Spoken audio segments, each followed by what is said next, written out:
Olá, meus amigos, bom dia, boa tarde, boa noite a todos vocês. Jornal Musical The Master aqui. Deixar um abraço a todos vocês aí que me seguem no canal. Obrigado aos inscritos aí, que tá gostando aí de alguns conteúdos que eu trouxe aí recentemente, tá? Mas vamos levar aqui um papo aqui, um assunto muito bacana aqui, meus amigos, né? Mas antes de tudo isso aí, galera, eu vou pedir o apoio de vocês. O grande amigo aí, Diego Som, lá da cidade de Minas Gerais. Ele tá precisando de 5 inscritos aí pra bater lá a meta dele de 1.000 inscritos no canal do YouTube.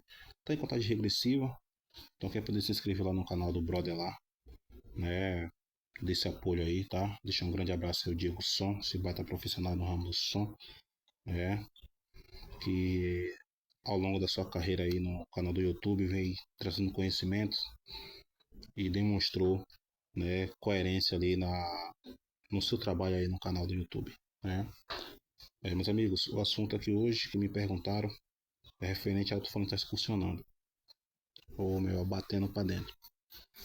Joanilson, eu devo inverter a fase? Meus amigos, nem sempre o problema está nessa questão aí é, da polaridade.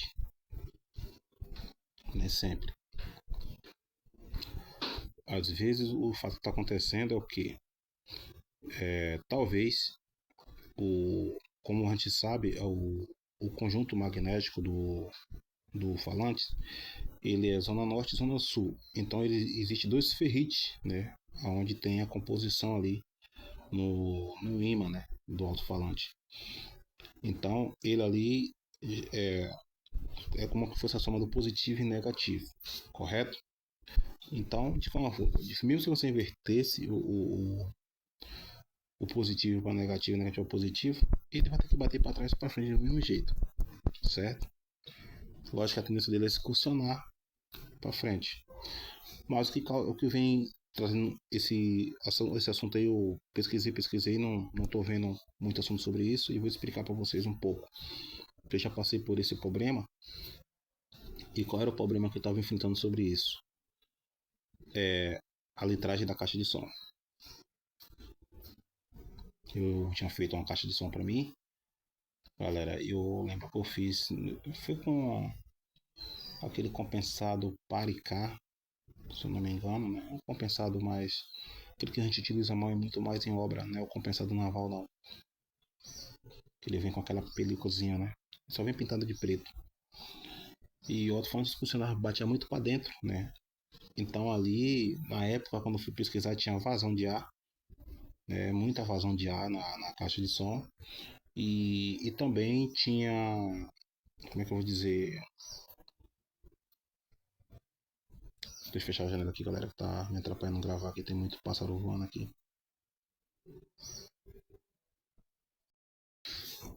Então, voltando ao assunto, meus amigos. Fui fechar a janela e tava me atrapalhando muito pombo voando aqui na frente. É, devido a essas vazões de ar, né, a caixa, ela pode ficar batendo para dentro. Outra coisa também que eu descobri também, duto, né? Você que tem uma caixa, você tem um alto-falante, você vai estudar o parâmetro do alto-falante, né? Qual é o duto para aquela caixa de som, qual é a litragem daquela caixa de som, né? Então, é raramente assim você pegar uma caixa de som e você vai colocar um alto-falante e o alto-falante vai casar nela ali 100%. É raro, tá? Mas, às vezes acontece. Mas às vezes acontece também que você bota o som, você vai botar o som para tocar, o som você não vê o som chegar. Né? Você vê grave batendo nos lados, quando você vai na frente do som, não tem grave na frente. Né? Aí às vezes tudo as pessoas quer usar como o tal do cancelamento. Não é sempre isso. Não é sempre isso. Tá? Eu não labuto muito com som de carro, mas já vi muitas caixas de som de carro tocando. Já vi a caixa de som Euclides tocando. Já vi aquela caixa do Tala tocando. Entendeu? Então, tipo assim, eu pude diferenciar. Eu cheguei no São João do ano passado. Eu coloquei para tocar na rua. Foi as minhas duas caixas de médio grave com 4 de 12. Só que essas 4 de 12, duas eu botei para bater como grave. Eu tenho essa possibilidade de botar ela para bater como grave, né? Porque ela tem 45 de profundidade, né? na faixa etária de uma caixa de grave, na verdade, e coloquei um sub de 12 da Pioneer, né? Botei um Pioneer como um sub de 12. Então, tipo assim, meus amigos, tinha um bar distante e o grave chegava muito bem, né? Era uma caixa automotiva, o grave chegava muito bem. Eu fiquei assim, pô. Aí chegou uma hora que o dono do bar falou, eu fui lá ainda pedir desculpa ao dono do bar, né? Um grande abraço ao amigo Giló. Eu fui lá, pedi, falei com ele, pô, Giló, botei o som aqui porque, tipo assim, a galera tava no bar dele, tava ouvindo as músicas dele. Eu precisava ouvir minhas músicas, eu nem ia lá tirar as músicas da galera, né? Então eu liguei meu som. E ele falou na época comigo, não, DJ, eu desliguei meu som aqui porque o seu som toca melhor, deixa o seu som lá mesmo. Pronto, aí os pessoal só pediram as músicas e eu coloquei. Então a caixa de som tocou bem, porque a caixa de som estava dentro da litragem ali para aquele alto-falante da Pioneer. Essa caixa de som eu doei lá para um amigo Josemar, que trabalha lá com um grande amigo França, né? Lá em Cassanges. Eu doei essa caixa de som para ele, né? Tava lá, eu nem ia utilizar. Mas os amigos que me seguem no canal viu quando eu testei aquela potência branca que hoje está com Vanille Paredão, né? E aí é esse ponto que a gente tem que parar para perceber, né? O ponto crucial é esse. Você tem alto-falante, eu não vou pegar qualquer caixa e colocar ele. Às vezes tá certo você colocar e o som responder bem. Mas às vezes também ocorre de não acontecer. Eu tô sabendo aí e tô tendo noção. Tem muitos amigos que tá tendo som, cara, que o grave tá batendo pro lado no fundo, mas quando chega na frente, nada de grave. Entendeu? A caixa não tá projetando o grave para frente. Então, o que deve estar ocorrendo disso aí também aí? Os defeitos. Os defeitos, principalmente quando é essas caixas de som, meus amigos, que a gente compra em lojas, né? Os profissionais que fazem essas caixas lá, um exemplo, eles pegam aí 800, 700 caixas para fazer. Eles não estão tá preocupados com litragem, ele não está preocupado com encelar a caixa tudo direitinho, igual quando você manda um marceneiro, né, ou fabricante de gabinete de áudio fazer o processo, né? O fabricante que vai ali, o chamado fabricante artesanal, né, daquela caixa de som, ele vai se preocupar em colocar cola, né, fazer os acabamentos, ele vai se preocupar ali em fazer ali uma massa com pó de serra e fazer selar ali as caixas toda por dentro. Então tudo isso ajuda no projeto, né? E esse assunto eu precisava trazer para você porque tava me perguntando. Então, tipo assim, pô, a gente não pode deixar de dar uma resposta. Eu sei que muitos querem ver aqui tá mostrando foto de rack de amplificador, aqui a mesa de som tá tocando assim, o crossover tá isso, né? O Twitter tá isso, o alto-falante não tá respondendo bem grave, aquele outro, mas, meus amigos, chegará o momento de eu trazer esse vídeo para vocês, porque eu tô trabalhando nas caixas de grave, né? Hoje eu fiz algum levantamento de algumas peças que preciso comprar mesmo, algumas peças, e mas é peça mínima, não é peças de tão alto valor, mas eu calculando ainda, eu vou gastar ainda em torno de R$ 1.500 comprando coisas se for preciso, né? Trocar os cabos, daqueles, tirar os fios rígidos, botar uns cabos mais flexíveis, né? Então tudo isso. Mas voltando aqui ao assunto, antes de vocês tomar essa atitude de estar invertendo a polaridade do alto-falante, veja se a caixa de vocês não está vazando ar. Aquela parte onde também sai o fio. Minha caixa toda selada na frente. Aquela parte que sai o fio lá. Você selou ela porque ela está selada, cara. Tudo aquilo ali resulta nisso, né? Vazão de ar. Os dutos da caixa, né? Aí, às vezes o cara tem um duto. Eu mesmo, eu coloquei meus dutos das minhas caixas com 8 centímetros, cara. Das minhas caixas de grave é 8 centímetros. Então, tipo assim, os Snake e os Magnum casou bem, né? Mas os Snake se comportam melhor que os Magnus na caixa de som. E eu conversei na época com o Fabio e falou, velho, bote aí o Tornado ou coloca o WPU.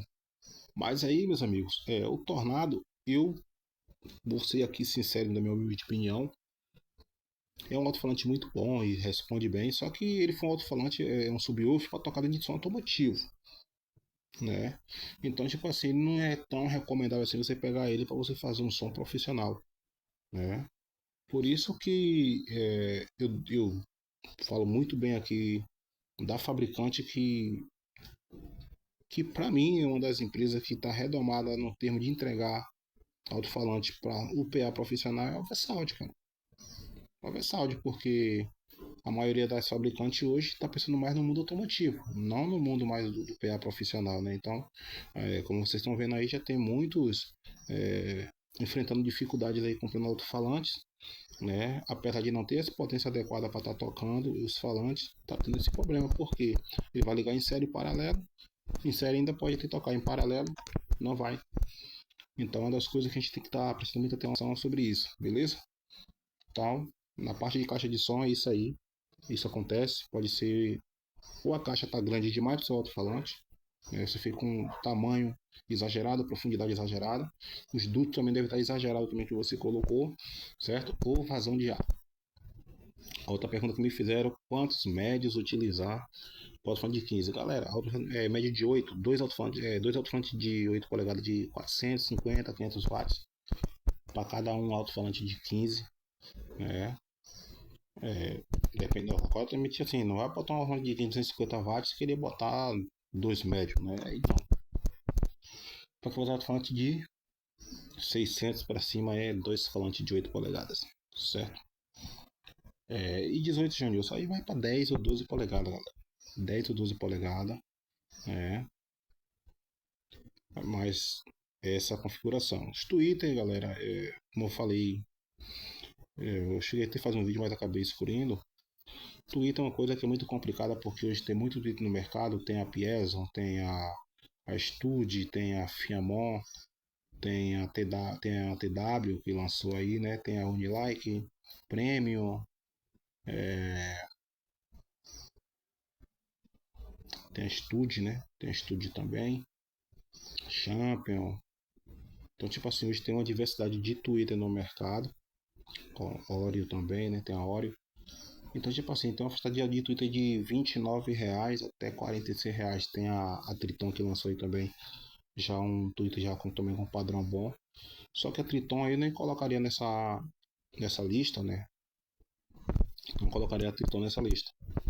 Então esses Twitter, meus amigos, pode pegar para tocar dentro de casa, um som home, um som ali que você tem ali como vintage dentro de casa, né? Vai funcionar muito bem. Agora, quando o assunto é você usar o som para rua, né? O ambiente você vai precisar de mais potência e em determinado momento eu sei que esse Twitter não vai responder, né? Com a clareza que você quer. Por isso que tem sistema de som aí, né, que tá tendo 20, 30 Twitter para substituir, pô, para fazer os agudos chegar ali a um certo nível, né? Eu falo isso porque eu acompanho muito o sistema de som e sendo que tem os Twitter aí, um ST300, ST400, um ST302, JBL, ele responde muito bem. Então, às vezes, a depender do ambiente, quatro tweets daquele ali faz o som tocar tranquilo. Mas tudo isso ficou caro e as pessoas vão mais pelo mais barato. E o mais barato eles pegam, tenta fazer milagre ali, mas show de bola. E os drive é a mesma coisa, galera, tá? Nos drive, eu tô falando aqui da Stude, Unilike e tal. Eu já utilizo o Unilike, eu gosto muito do Unilike, galera, porque você faz um corte nele, ele fica ali com som como que fosse um agudo, ou como que fosse um drive TI, né? E eu não utilizo o capacitor de 47, 47 microfarad, né? Eu não utilizo. Ele ali não tem um corte preciso igual o de 22 microfarad, né? Nos drive de corneta, eu aconselho você utilizar ali o de 22 microfarad, né? Por 100 volts. Eu acho melhor do que o de 47. Então eu tinha um som muito bacana, muito gostoso de ouvir. Só que quando chegava para a realidade, você ia fazer um som meio ali com. Tinha usar ali uma banda e tudo, você sentia falta. daquela encorpação na voz. Então, devido a isso, eu migrei para o D200. É um drive muito bom, galera. Entre ele e o D250X, eu ainda vou de D200 a D200, tem mais definição na voz, tem mais aquela pegada, né? Mais agressiva na voz do que o D250X. O D250X. Ambos é, tem o D200 tem 50 watts, né? 50, 75 watts, 50 watts, não chega a 75. Chega aí de pico 100 watts RMS. O D250X também está nessa faixa etária de pico, né? Desculpa aí, rapaziada. De pico deve ter seus 150 watts, 100 watts RMS. A faixa de corte de frequência não muda muita coisa. Agora tem o famoso D250 antigo da Selenium. Né, os amigos aí do canal alguns têm, o Diego Som, infelizmente tem também, né? Um grande abraço, Diego Som. E aí, galera, bote lá esse like aí, ajuda o cara lá a bater esse 1.000 inscritos.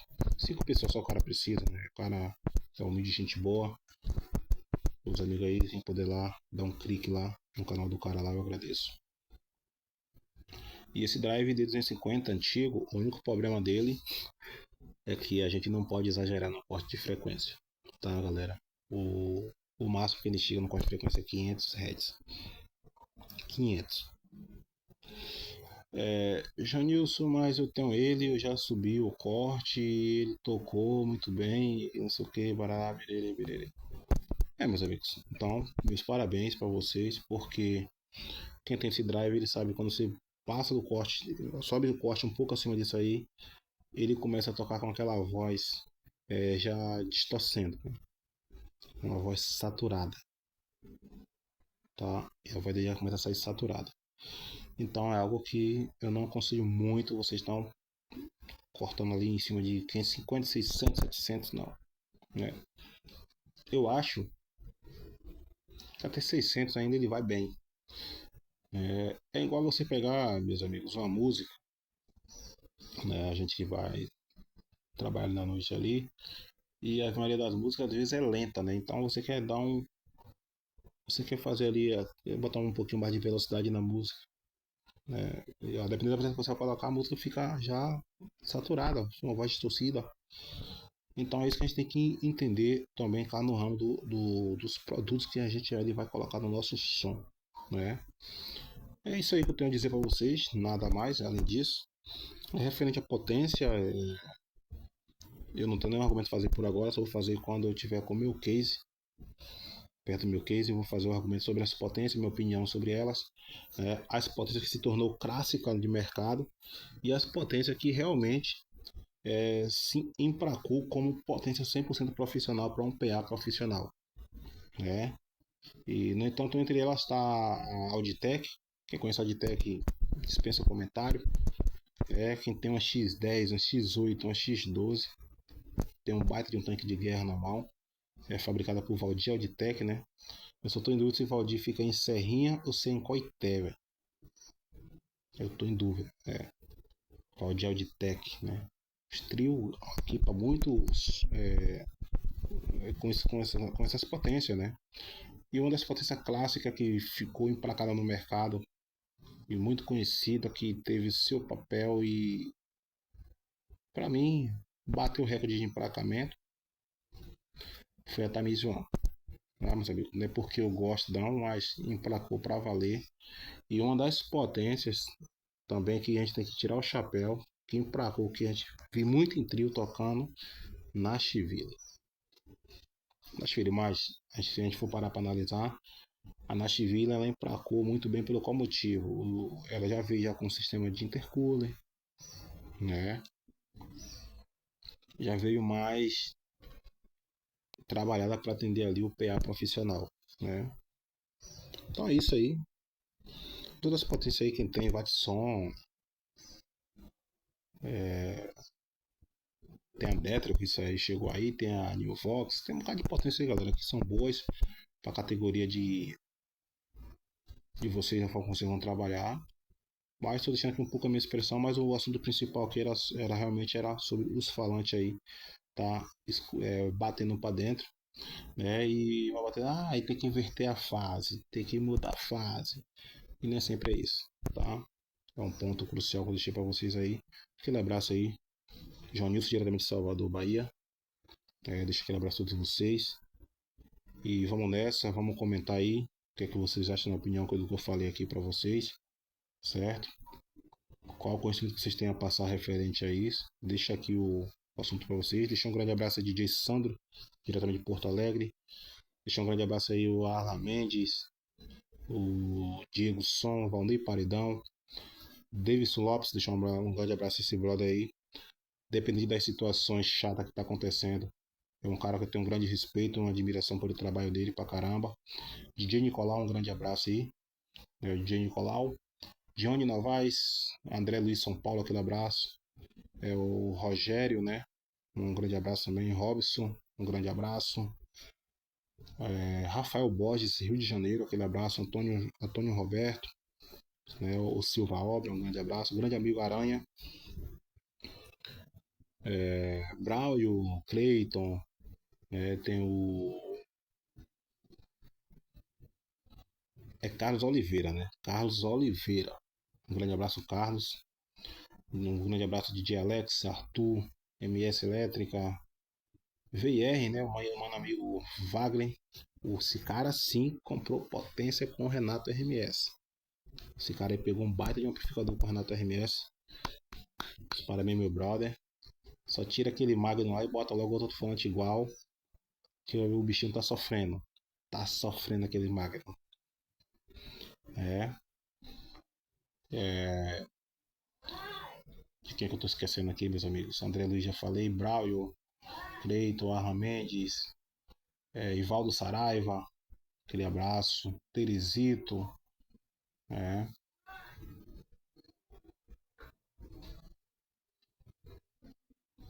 Mas deu branco aqui agora. Mas enfim, né, meu amigo? Todos vocês aí que tá comigo até hoje aí, um grande abraço. Tá vindo um vídeo de conteúdo bacana para vocês aí, certo? Eu vou trazer também aí um assunto muito importante, é quebrar esse tabu, onde eu vejo muitos falando que só processadores tem mais definição do sistema de som, e não é totalmente assim como mundo pensa, né? Às vezes o som 100% metálico, dependendo do que tu vai tocar, tu sente mais presença do som do que com o processador, certo? Eu vou trazer um assunto muito bacana, aonde não vai estar aqui desmerecendo ninguém, é um assunto que a gente vai falar sobre som, certo? E só sucesso e vamos nessa. Um grande abraço aí. Digo som, meus parabéns aí, né? Espero que aqui até o final da noite você bate aí os 1.000 inscritos, tá? Meus amigos, senta o dedo lá no like lá. Se inscreva lá no canal do amigo lá, Diego Som, né? Esse cara aí é um cara muito bom. Um cara muito bom, também entende de som. E só sucesso pra esse brother aí. E pros demais que tá vindo aí na jornada, né? Tem aí o DJ Nicolau, que tá também aproximando aí também. O Davis Lopes tá aproximando também aí. O Davis Lopes tá quase chegando aos seus 900 inscritos, né? Então, tipo assim, esses caras aí merecem. Eu tenho muito conhecimento de som, né? Deixa um grande abraço ao R Som. E um grande abraço aí também aí o Zeus. Zeus aqui em Salvador, né? Zeus, né? O Zeus foi quem eu peguei as caixas MSB, quando eu montei lá o som pro cliente lá. Esse cara aí, gente boa também, fenomenal. Também tem o Ronaldo Bezerra, velho. O Ronaldo Bezerra tá sumido, tá, velho? Tragam seus vídeos é muito bom. Vou acompanhar seu depoimento. E vamos nessa. Valeu, rapaziada. Fico com Deus todos vocês aí. Um grande abraço, uma ótima sexta-feira de paz para vocês, certo? Deixe os comentários de vocês aí, faça as perguntas de vocês, certo? Vou me empenhar ao máximo para estar respondendo vocês aí, dentro do máximo do possível e do meu conhecimento, entendeu? E depois vamos para esse assunto aí dos equalizadores, né? Crossover. Será que realmente ele não presta? Ou, ou a pessoa não estava fazendo um corte ali adequado, entendeu?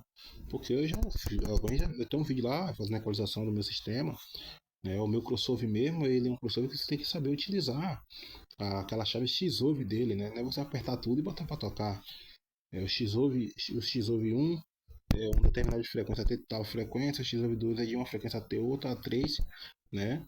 Então, ali tudo se multiplica. Então, vamos aprofundar nessa questão aí. Tem esse vídeo bacana aí pro grupo, pros amigos aí aqui do canal e lá do meu grupo lá, na Musical The Master, mas lá eu não tô mais levando mais assuntos sobre som, pra estar divulgando os eventos.